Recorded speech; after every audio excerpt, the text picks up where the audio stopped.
Hello everyone, welcome to my channel PK commerce study. तो friends, आज की इस वीडियो में मैं आप लोगों के लिए बिजनेस स्टडीज़ का एक वेरी इंपॉर्टेंट क्वेश्चन लेकर आई हूँ चैप्टर 4 का, जो कि ये क्वेश्चन एग्जाम में बहुत बार रिपीट किया हुआ क्वेश्चन है फ्रेंड्स, बहुत बार एग्जाम में आया हुआ है। तो क्वेश्चन है नियोजन क्या है, नियोजन की अर्थ, परिभाषा एवं विशेषता बताए। तो आज की इस वीडियो में आप लोगों को बहुत ही सरल शब्दों में आप लोगों को समझाने वाली हूँ, तो वीडियो के लास्ट तक बने रहिएगा फ्रेंड्स। और अगर आप पहली बार हमारे इस चैनल पर विजिट किए हैं तो सबसे पहले आप हमारे चैनल को लाइक करिए, सब्सक्राइब करिए और बेल बटन पर क्लिक करके ऑल पर क्लिक जरूर कर लीजिएगा, ताकि जब भी मैं वीडियो अपलोड करूँगी फ्रेंड्स तो इसका नोटिफिकेशन आप लोगों को मिल जाएगा। क्योंकि फ्रेंड्स, इस चैनल में हमेशा कॉमर्स से रिलेटेड जितने भी आप लोग की थ्योरी सब्जेक्ट है वे सभी का मैं इंपॉर्टेंट क्वेश्चंस आप लोगों के लिए प्रोवाइड कर देती हूँ, जो कि आप लोगों के एग्जाम में काफ़ी हेल्प मिलता है फ्रेंड्स। तो चलिए सबसे पहले हम लोग जानते हैं कि नियोजन क्या होता है। तो सबसे पहले यहाँ पे इंट्रोडक्शन में आप लोगों को बताया गया फ्रेंड्स कि नियोजन प्रबंध का एक प्राथमिक कार्य है, यानी कि जब प्रबंध किया जाता है, मैनेजमेंट किया जाता है किसी भी चीज़ का, तो सबसे पहले प्लानिंग किया जाता है, यानी कि नियोजन किया जाता है कि भविष्य में किस चीज़ को किस तरह से प्रारंभ करना है, कौन से बिजनेस को स्थापित करना है, कितने रॉ मटेरियल्स लगेंगे, कितने लोगों की आवश्यकता होगी, कितने पूंजी की आवश्यकता होगी, ये सभी चीज़ों का सबसे पहले प्लानिंग किया जाता है। यानी कि किसी भी कार्य को प्रारंभ करने से पहले एक प्लानिंग का होना बहुत ज़रूरी होता है, तभी जाके बिजनेस को प्रारंभ किया जाता है। इसीलिए यहाँ बताया गया है कि प्रबंध कार्य का प्रारंभ ही नियोजन ही से होता है, यानी कि जब भी प्रबंध किया जाता है उसका पहला कार्य नियोजन होता है, यानी कि प्लानिंग करना होता है। जब तक नियोजन द्वारा किसी व्यवसायिक उपक्रम के उद्देश्यों एवं उन्हें प्राप्त करने के ढंग का निर्धारण नहीं किया जाता है, तब तक संगठन, नियुक्तियां, निर्देशन, नियंत्रण आदि सभी प्रबंधकीय कार्य अर्थहीन होते हैं। यानी कि फ्रेंड्स, चाहे कितना भी संगठन बना ले, नियुक्तियां भी कर ले या फिर किसी तरह का भी निर्देशन, नियंत्रण कुछ भी कर लिया जाए, लेकिन जब तक से अगर कोई प्लानिंग नहीं किया जाएगा तो वो सभी अर्थहीन ही माना जाएगा, क्योंकि उसका कोई महत्व नहीं रह जाएगा। क्योंकि जब भी अगर कोई मैनेजमेंट या कोई भी काम किया जाता है तो सबसे पहले हम लोग एक प्लानिंग सेट करते हैं कि हमें किस तरह से चीज़ों को ऑर्गेनाइज करना है, किस तरह से हमें अच्छे से प्रबंध करना है।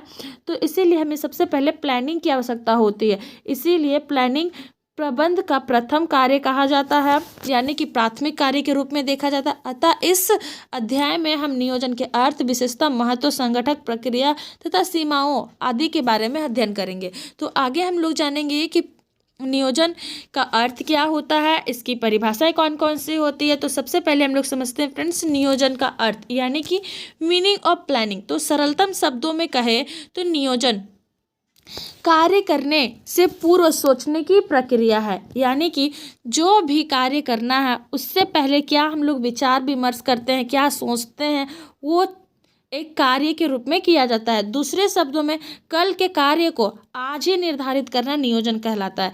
यानी कि फ्रेंड्स, हमें कल क्या क्या काम करना है, नहीं करना है, किस चीज़ को कब यूज़ करना है, ये सभी पहले ही हम लोग एक दिन पहले ही प्लानिंग कर लेते हैं, तो इसे ही नियोजन कहा जाता है। निर्धारित उद्देश्यों एवं लक्ष्यों को प्राप्त करने के लिए भविष्य में क्या करना है, क्यों करना है, किसे करना है, कब करना है, कैसे करना है, किन किन साधनों के उपयोग से करना, आदि बातों का पूर्व निर्धारण ही नियोजन कहलाता है। यानी कि जितने भी कार्य उपक्रम के अंतर्गत किए जाने हुए सभी चीज़ों के बारे में पहले से एक प्लानिंग सेट करना ही नियोजन यानी कि प्लानिंग करना कहलाता है। उपक्रम द्वारा निर्धारित उद्देश्यों एवं लक्ष्यों को प्राप्त करने के लिए, यानी कि उपक्रम के द्वारा जितने भी निर्धारित उद्देश्य होते हैं, लक्ष्य होते हुए सभी को प्राप्त करने के लिए विभिन्न विकल्प होते हैं, यानी कि वेरियस ऑब्जेक्टिव्स होते हैं, बहुत सारे उसके विकल्प होते हैं। उनसे अपने सीमित उपलब्ध साधनों के अनुरूप सर्वोत्तम विकल्प का चयन किया जाना ही नियोजन कहलाता है। यानी कि बहुत सारे कोई भी कार्य अगर बिजनेस स्टार्ट कर रहे हैं तो एक ही प्रकार के बहुत सारे ऐसे चीज़ होते हैं, वस्तुओं का विकल्प होता है, उसका जस्ट अपोजिट वस्तुएं उपलब्ध होती है, तो उसी से रिलेटेड एक सर्वोत्तम सीमित साधनों में किस तरह से चीज़ों को करना है वे सभी पहले से प्लानिंग करना। इस प्रकार से नियोजन किसी कार्य को करने से पूर्व सोच विचार करने एवं सर्वोत्तम विधि के चयन करने की बौद्धिक प्रक्रिया के रूप में देखा जाता है। नियोजन को भविष्य के गर्भ को झांककर सर्वोत्तम वैकल्पिक कार्य पद का चयन करना ही प्रबंधकीय नियोजन कहलाता है। यानी कि यहाँ पे हम लोग बिजनेस स्टडी में क्या करेंगे फ्रेंड्स, प्रबंध से रिलेटेड नियोजन करेंगे। यानी कि बिजनेस में किस तरह से प्रबंध करना है, नहीं करना है, वो सभी चीज़ों का हम लोग नियोजन करेंगे, प्लानिंग करेंगे कि कब कितने लोगों की आवश्यकता पड़ेगी, कितने हमें कैपिटल लगेंगे, रॉ मटेरियल्स कितने लगेंगे, कहाँ पे किस चीज़ को करना है, ये सभी हम लोग पहले से ही निर्धारित करेंगे। इसे ही प्रबंधकीय नियोजन कहा जाता है। अब हम लोग आगे समझेंगे प्रबंध की परिभाषा। तो प्रबंध के क्षेत्र में यद्यपि नियोजन सबसे अधिक जाना पहचाना एवं लोकप्रिय शब्द है। यानी कि फ्रेंड्स कभी भी हम लोग कोई भी कार्य, अगर हम लोग अपना दैनिक जीवन का ही देखें एग्जाम्पल के रूप में, तो अगर हम लोग कोई काम को करते तो सबसे पहले हम लोगों का दिमाग में ये चीज़ आता है कि हमें ये चीज़ को इस तरह से करना है। पहले हमारे दिमाग में एक प्लान सेट होता है, तब हम उस कार्य को अंजाम देते हैं। तो प्रबंध के क्षेत्र में यद्यपि नियोजन सबसे अधिक जाना माना और लोकप्रिय शब्द के रूप में जाना जाता है, किंतु फिर भी इसकी एक सर्वमान्य परिभाषा देना कठिन है। कुछ प्रमुख विद्वानों द्वारा दिया गया नियोजन की परिभाषाएं निम्नलिखित है। यानी कि इतने सारे शब्द निकलते हैं, लेकिन फिर भी इसका एक सटीक परिभाषा देना बहुत ही ज़्यादा कठिन है। इसीलिए चलिए हम लोग देखते हैं कि कुछ विद्वानों के द्वारा किस तरह से नियोजन को देखा गया है।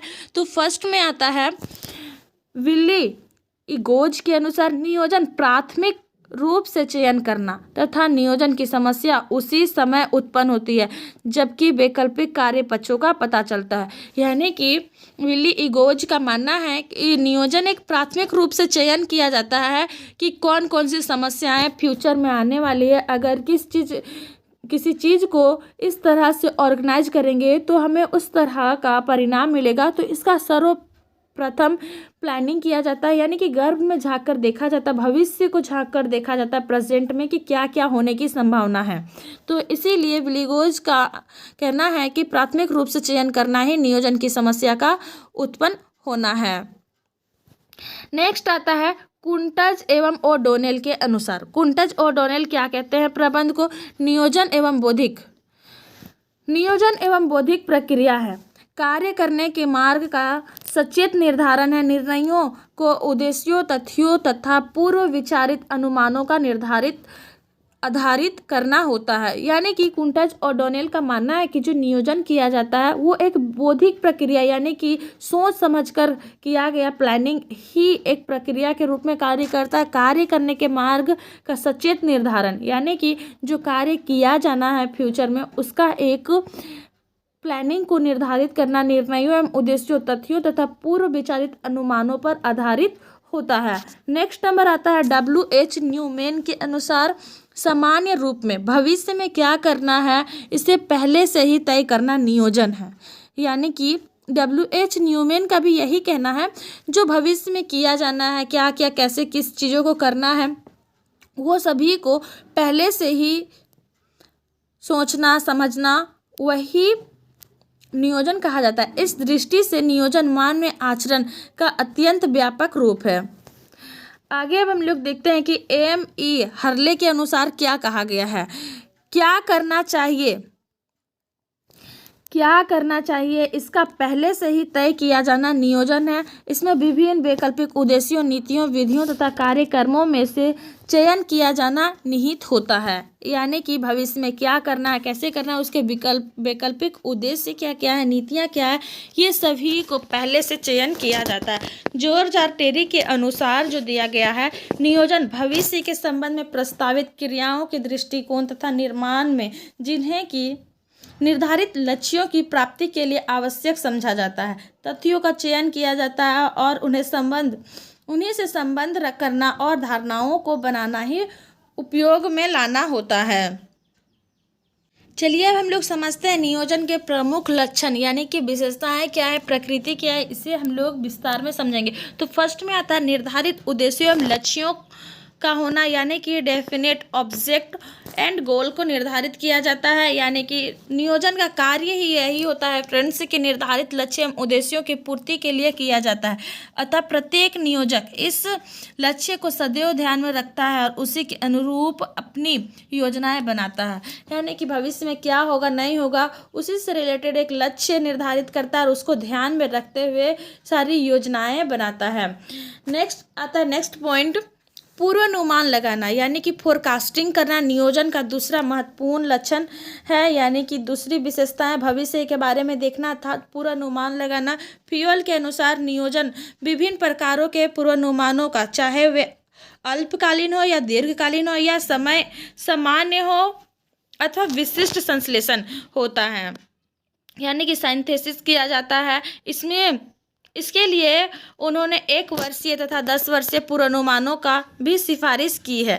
एक चीनी कहावत के अनुसार अपनी वार्षिक योजनाएं वसंत के मौसम में तैयार कीजिए। यानी कि यहाँ पे एक चीनी कहावत है, उसके अनुसार बताया गया है कि अपनी वार्षिक योजनाएं बसंत के मौसम में तैयार कीजिए तथा दैनिक योजनाएं प्रातःकाल उठते ही तैयार कीजिए। यानी कि फ्रेंड्स हम लोग दैनिक काल में भी अपने दैनिक योजनाओं में भी ये सभी प्लानिंग को शामिल करते हैं। यानी कि सुबह उठते हैं और हम लोग एक प्लान सेट करते हैं, भले ही हम लोग उसे नोट डाउन नहीं करते हैं, लेकिन हम लोगों का दिमाग में ये ज़रूर आ जाता है कि हमें पहले फ्रेश होना है, ये काम करना है, फ्रेश होकर ब्रेकफास्ट करना है, स्कूल कॉलेज जाना है। तो यानी कि दिनचर्या ऑटोमेटिक हम लोगों का प्लानिंग सेट हो जाता है। स्कूल से आने के बाद, कॉलेज से आने के बाद हमें क्या क्या करना है, दिन भर का प्लानिंग ऑटोमेटिक सेट हो जाता है हम लोगों का माइंड में। तो यही कहा गया है कि वार्षिक योजनाएं बसंत के मौसम में तैयार किए जाते थे। तीसरा पॉइंट आता है एकता, यानी कि यूनिटी। फ्यूल के अनुसार यूनिटी भी नियोजन का एक आवश्यक लक्षण है। एक समय में केवल एक योजना ही कार्यान्वित की जा सकती है, क्योंकि 2 विभिन्न योजनाओं के होने पर दुविधा भ्रांति की अव्यवस्था फैलेगी। यानी कि जो भी कार्य किया जाता है, जो भी प्लानिंग किया जाता है, वो किसी एक मुद्दे पर किया जाता है, ना कि 2-3। इसीलिए एक प्लानिंग सेट किया जाता है, एक ठोस प्लानिंग किया जाता है ताकि उसका परिणाम अच्छा निकले। नेक्स्ट पॉइंट आता है विभिन्न वैकल्पिक क्रियाओं में से सर्वोत्तम का चयन करना, यानी कि selection of the best among alternative courses of action.